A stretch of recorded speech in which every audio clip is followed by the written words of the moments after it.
So in this video, we're going to discuss a new phenomenon that we observe with light, and that phenomenon is diffraction. Now, all waves diffract. If you look at a harbour, or you're even at the beach, when a wave comes in, if it's obstructed by some rocks, what you will see is behind the rocks, the waves will converge and reform a wavefront, and that is in fact water waves diffracting. Now, for light waves, we have an additional problem, and that is that to observe diffraction, we need a slit that is comparable to the wavelength of the wave that's been diffracted.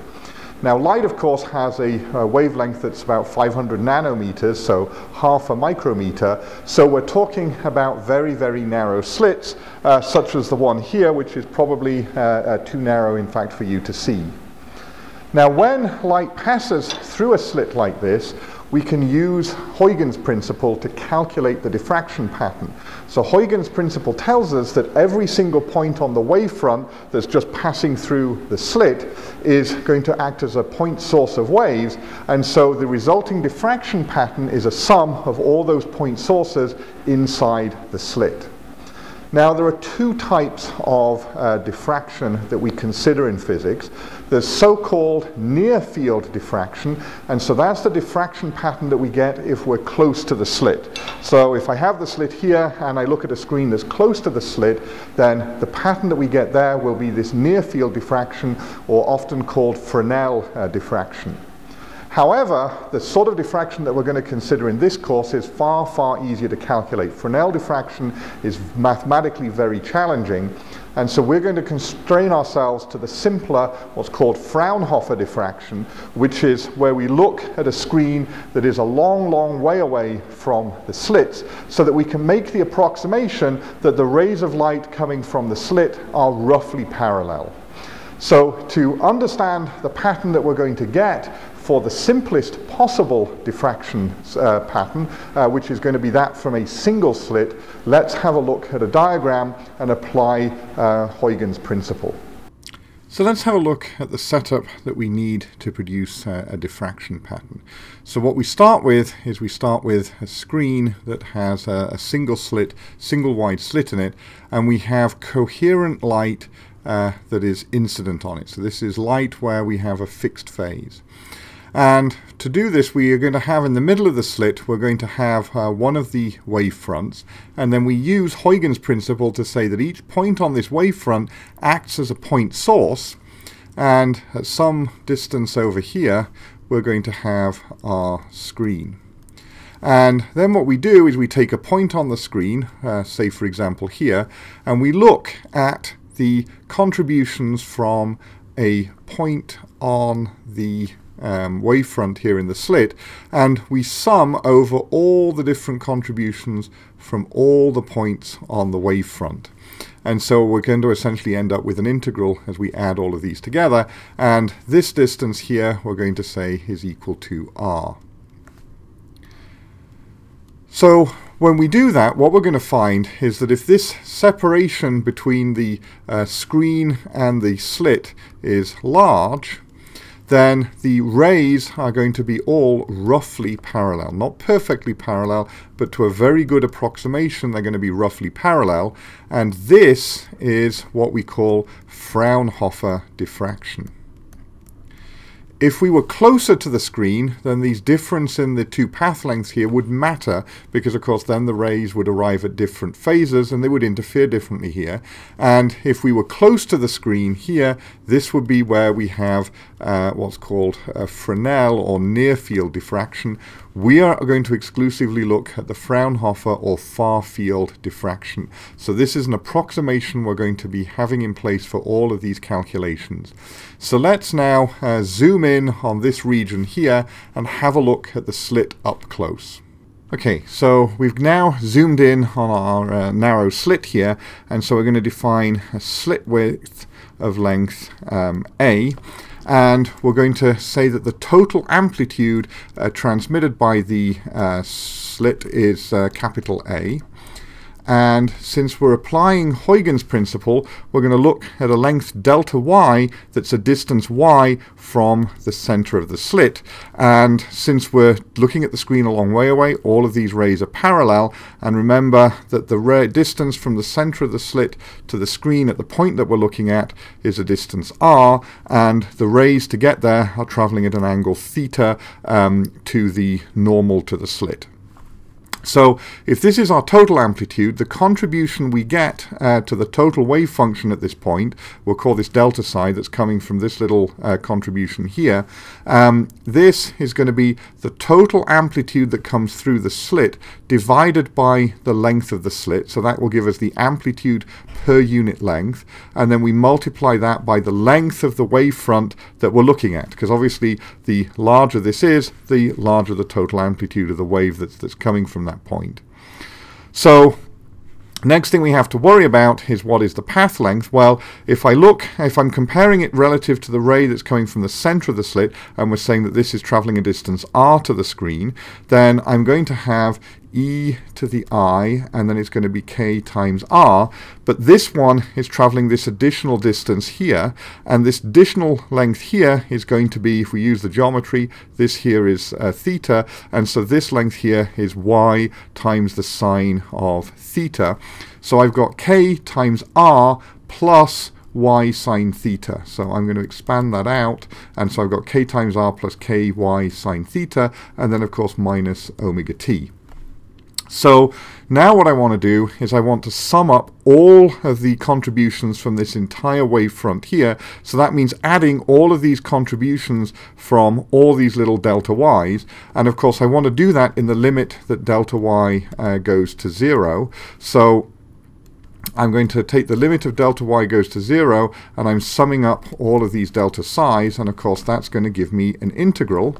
And so what I'm going to have is big A over little a, e to the I, and then kr minus omega t, and I'm going to take this second part out, e to the I ky sine theta, and then of course I'm integrating over not delta y now but dy, and the wavefront of course goes from minus a over 2 because we're going from here up to here, and so when we're on this side of the center, then we're going to have a negative value for y, and then this will be a positive value for y, and that's of course because the waves on this side travel a shorter distance than k times r, so this term here would need to be negative.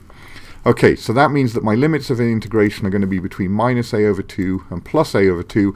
So all I have to do now is do this integral. So my total wave function psi is going to be, well, all of these are constants. That's why I wrote it this way. They don't depend on a, so I'm going to take these out of the integral. So e to the I kr minus omega t.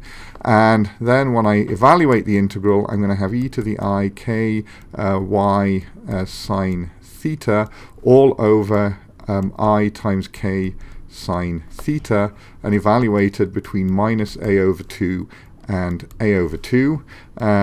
Doing the next step, what am I going to have? Well, I can take e to the I kr minus omega t, and then divided by, and now I've got I ka sine theta, and then here I have e to the I a half ka sine theta minus e to the minus I a half ka sine theta.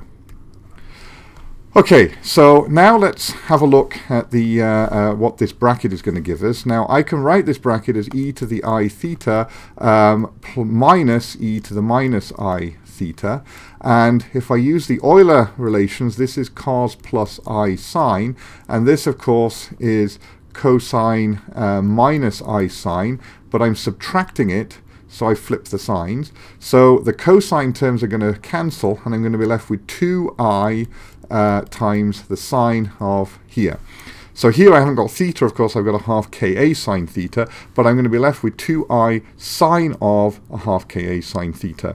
So let's write this out. So psi now is equal to 2ia sine of a half ka sine theta, which comes from this bracket here, divided by I ka sine theta multiplied by e to the I kr minus omega t.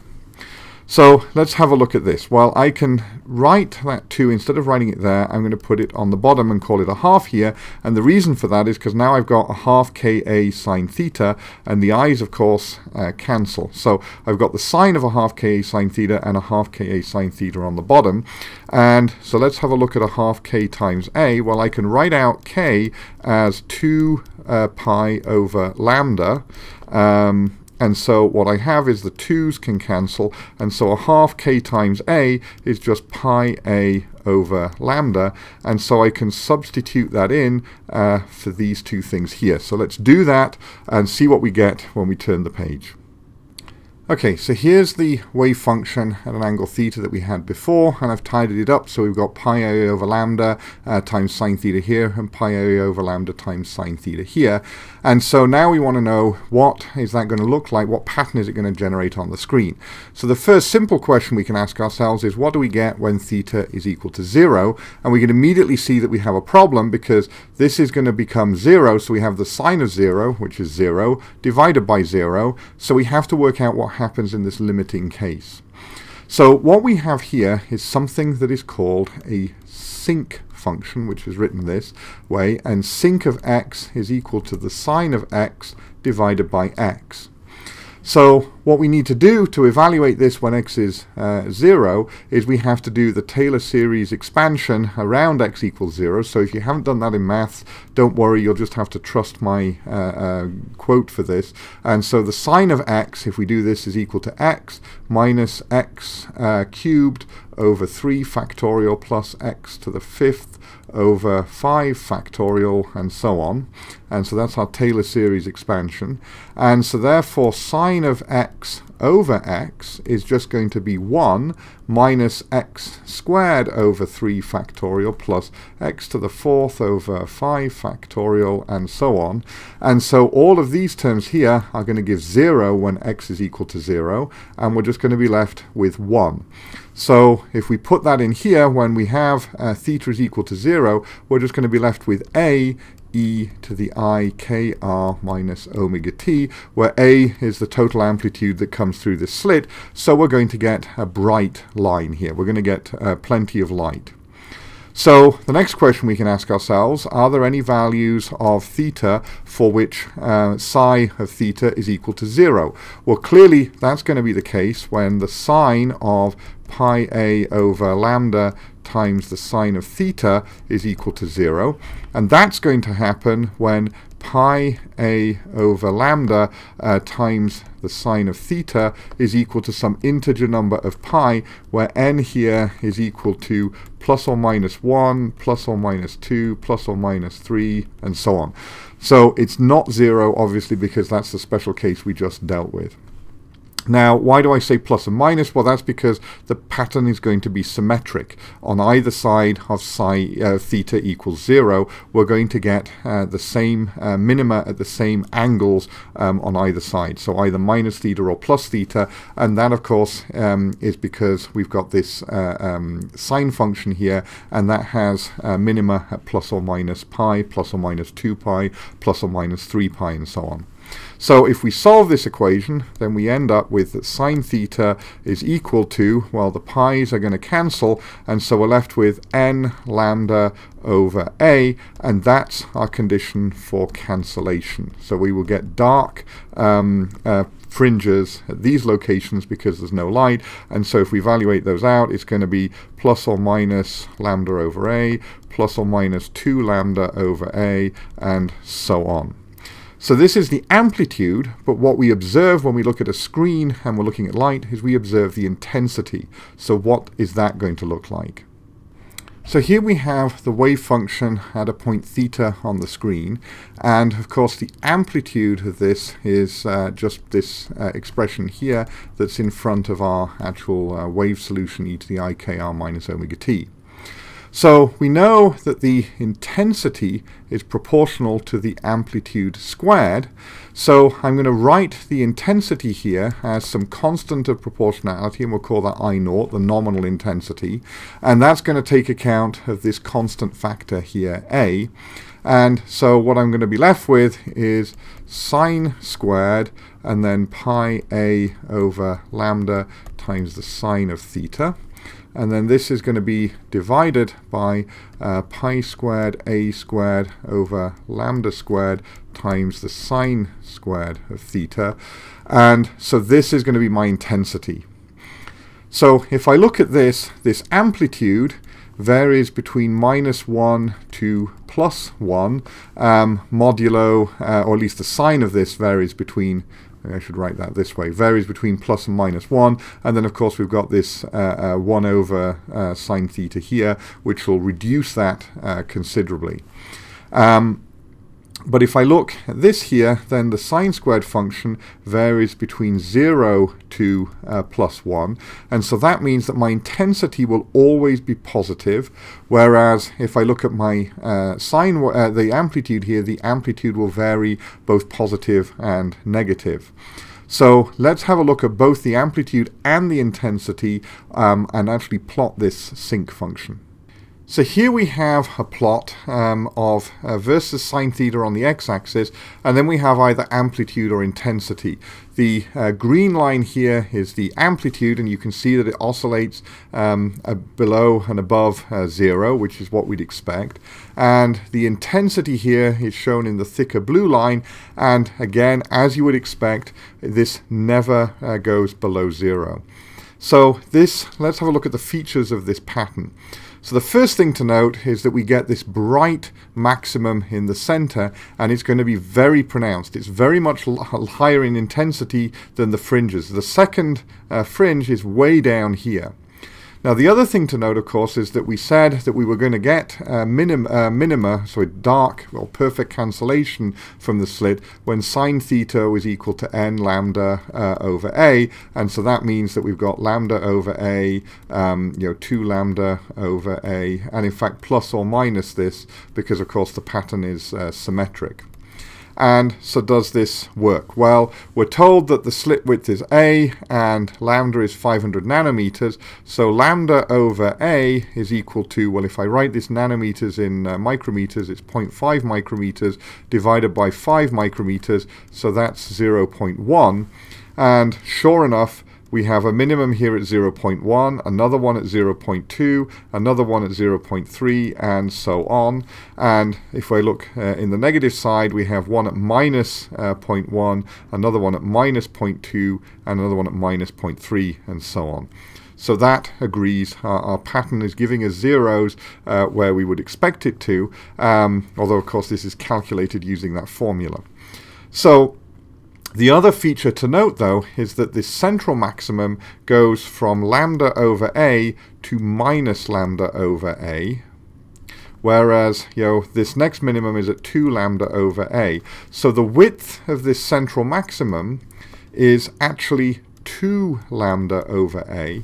The width of all of these other fringes here, right, is just lambda over a. So the central maximum has twice the width between the points of perfect cancellation than any of the other fringes, and that's a feature of the sinc function that we derived. So now we've got an idea of what we should observe on the screen. Let's actually go and have a look at a real diffraction pattern from a single slit. So what we've got here is a demonstration of the single wide slit diffraction pattern. So we need a coherent source of light, and the easiest coherent source of light is to use a laser. So we have a green laser here, and that's been fired at a slit here. So there's a single slit in the middle of this, and the light passes through the slit and is then incident on the white screen behind me. Now, if we zoom in on that pattern, what you can see is the central bright maximum that we expected from our prediction.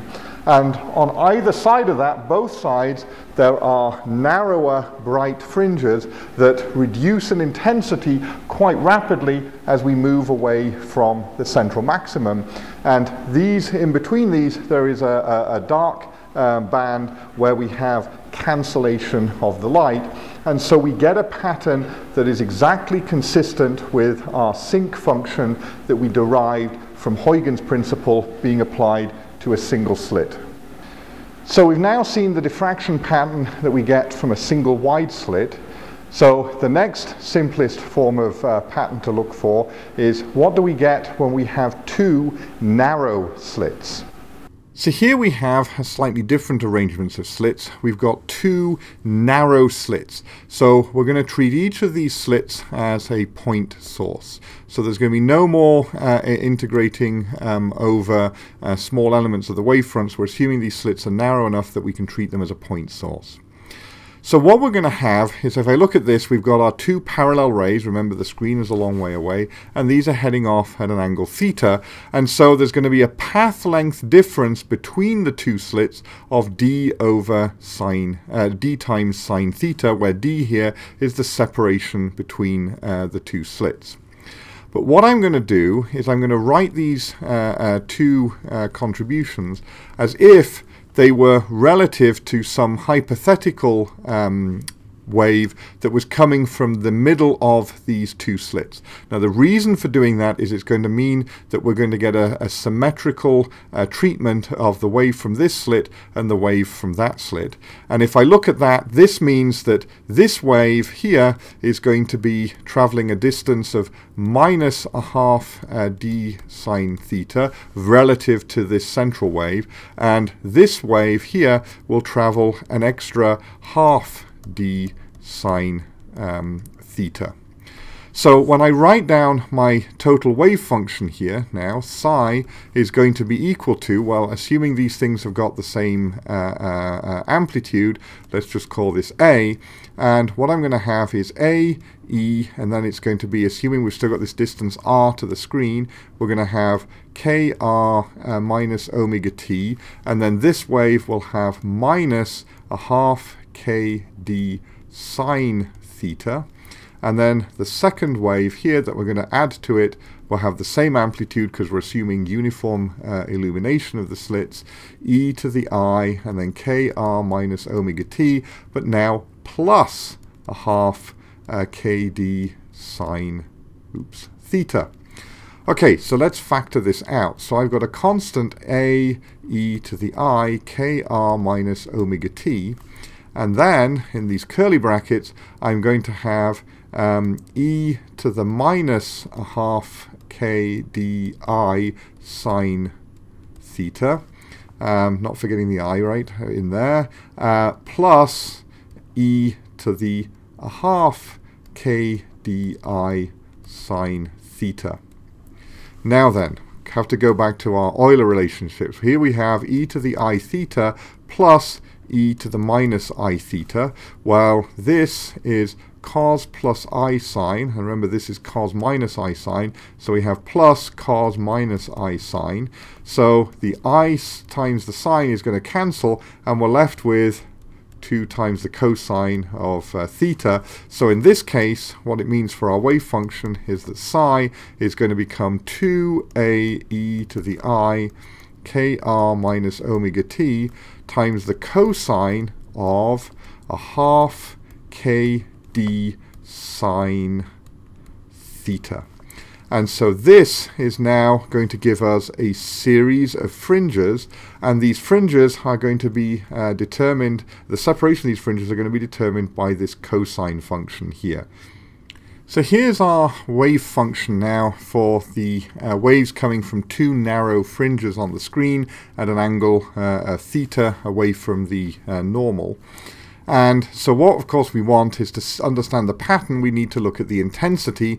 And again, this is going to be governed by this amplitude term here because this is just the wave. And so, again, we're going to put in this I naught, that's our sort of constant, if you like, of proportionality. And then, of course, we're going to have cosine squared of pi d over lambda times sine theta, and this is where I've expanded. We had a half k times d. Well, a half of k is just pi over lambda times d. So I've put that expansion in just as we did for the single slit.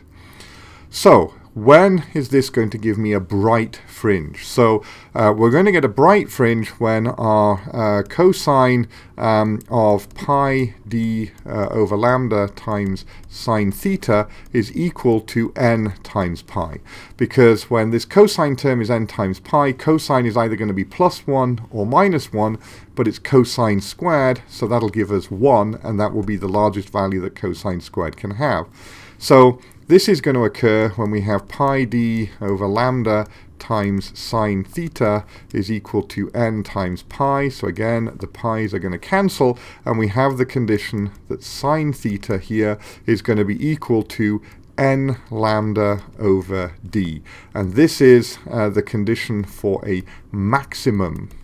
So in other words, this is a maximum intensity, so this is going to be where the bright fringes are. So we're going to get bright fringes, they're going to be equally spaced, and they're going to vary as cosine squared. So let's have a look at what those intensity and the amplitude will look like. So here's our pattern again. The green line here gives us the amplitude, and the blue line here gives us the intensity I. And as you can see, we're going to get a nice cosine term, so we expect to see evenly spaced fringes with a uniform intensity. So not like the single wide slit where we had a bright fringe in the middle. We expect to get a uniform intensity provided that the switch is uniformly illuminated. Obviously in real life that's hard to achieve, and so you will see the intensity dropping off to the edges, but at least in the central bright part you should see a uniform brightness. So have we got the separation right? Well, we said that the separation should be lambda over d for each of these points, because remember we were looking at the maximum points. So the first thing to say is that we should have a maximum at 0, and indeed we do have a maximum at 0, because that's when n is equal to 0, and then 1, 2, 3, and so on. So lambda over d, if we put these in, well, our slit separation here is 2 micrometers. Our wavelength is 500 nanometers, so that's 0.5 micrometers divided by 2, and so that's 0.5 divided by 2 is 0.25, and sure enough, we can see that we've got a maximum here at 0, the next maximum is at 0.25, the next one is at 0.5, the next one is at 0.75, and so on. So we're observing uniform, evenly spaced fringes. So let's see if that's what we actually get. So now we have the same setup again. We've got our laser, which is our coherent light source. We have 2 narrow slits in front of it, and we've got the pattern projecting onto the screen. And just as we predicted from the math, what we're observing here is a series of equally spaced bright and dark fringes. So now we've seen what we get when we have 2 narrow slits. The next step up is to combine the 2 patterns that we've already looked at. We've looked at a single wide slit, and we've looked at 2 narrow slits. So put them together and we have 2 wide slits. So what pattern do we get from that sort of configuration? So the last case that we want to consider in terms of slits is what happens if we combine our 2 patterns and we look at the pattern we get from 2 wide slits. So we're going to assume that these 2 slits are a distance d apart, so the separation between the centers of the slit is d, and the width of each of the slits is going to be the same, and we're assuming that the slit width is a. Now this is the wave function that we got for 2 narrow slits, and if you remember, what we did for the narrow slits is we assumed that our wave function was e to the I kr minus omega t, and so we had 2 lots of wave functions that looked like this, which just had a different phase offset depending on which slit we were looking at. So now what we can do is we can say, well, we know what the wave function from a single wide slit looks like, and we don't have this as the wave function from a single wide slit. Instead, what we have is we have a wave function that looks like this. We have a e to the I kr minus omega t, and then we have that multiplied by sine of pi a over lambda times sine theta, all over pi a over lambda times sine theta. And so we're replacing this point source wave function with our wide slit wave function, and then we multiply it by 2 cosine pi d over lambda times the sine of theta. And so what we expect to get for our amplitude is a product of the single wide slit wave function multiplied by the 2 slit narrow function. So we're going to get a product of these two things. So this means that we're going to get psi here will equal 0 when either we have sine theta equals n lambda over a, or sine theta is equal to n lambda over d. Now, if we look at the geometry of the situation, we've got to have 2 slits with a width a each. So this distance from the center of the slit to this side is a over 2, and similarly this distance is a over 2. So the separation between the slits has got to be bigger than the width of a slit, because otherwise these 2 slits would join in the center and you wouldn't have 2 slits, you'd have a single very wide slit.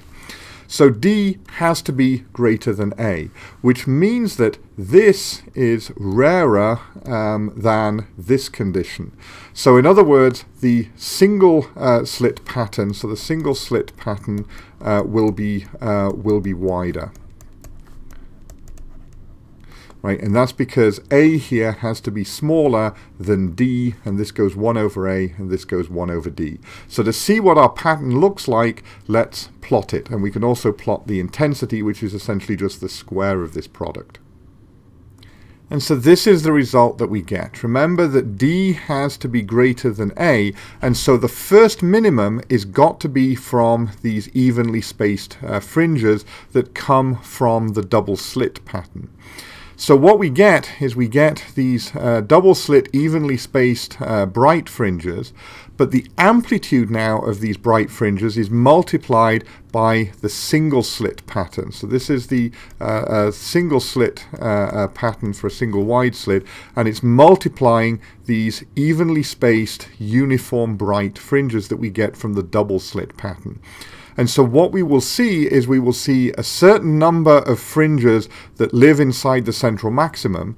Then there will be a 0, but this 0 will come about from the single slit pattern, not from the necessarily from the double slit pattern. And then we may get a few more evenly spaced fringes here, and again this is in the second maximum of the single slit pattern, but again we're going to have another 0 here due to the single slit pattern. And so what you're going to see is you're going to see clusters of bright fringes with a dark gap where there may be a missing fringe because of the single slit, then another maybe few but fainter evenly spaced fringes before again we get another cutoff. And of course we're going to see fewer evenly spaced fringes in this second maximum because we have these maximums from the single slit on half the width of the maximum in the center. So these secondary maxima have half the width from the single slit that this central one does. So let's see if that's what we observe.